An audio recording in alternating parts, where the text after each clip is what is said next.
Ciel voit le jour en février. Dès les premières secondes, Linceo le sait. Il lui ressemble, son visage, son calme, sa présence. Ciel est l'enfant parfait. Avec lui, quelque chose s'apaise enfin. Linceo a sa famille.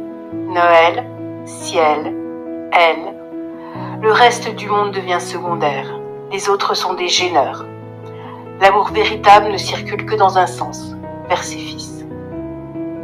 Les garçons grandissent et la mère de Linceo meurt.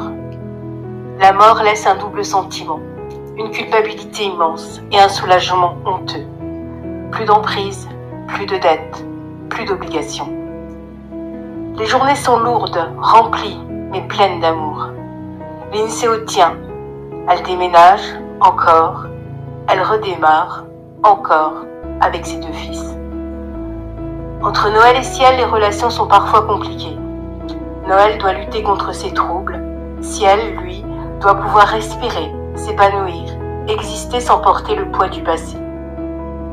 Linceo veille, elle contrôle, elle protège, elle cadre, elle structure, elle aide sans relâche.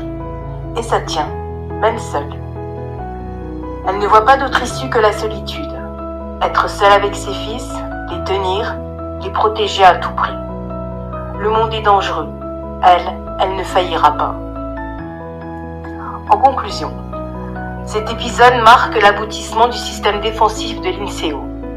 La naissance de Ciel vient réparer narcissiquement une histoire marquée par la violence, l'abandon et l'insécurité. Ciel est investi comme l'enfant idéal, celui qui confirme que Linceo peut créer une famille sans faille. La mort de la mère provoque une ambivalence classique dans les relations sous emprise.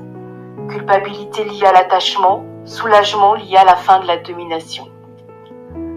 Le contrôle maternel devient alors une nécessité psychique. Linceo ne contrôle pas par excès d'autorité, mais par peur du chaos. La solitude n'est pas vécue comme un manque, mais comme une stratégie de survie. Seule, elle maîtrise. À plusieurs, elle s'expose. La famille devient une forteresse fermée, protectrice mais fragile. Si elle protège les fils du danger extérieur, elle risque aussi de limiter leur individuation future. Cet épisode pose une question centrale. Comment protéger sans enfermer ?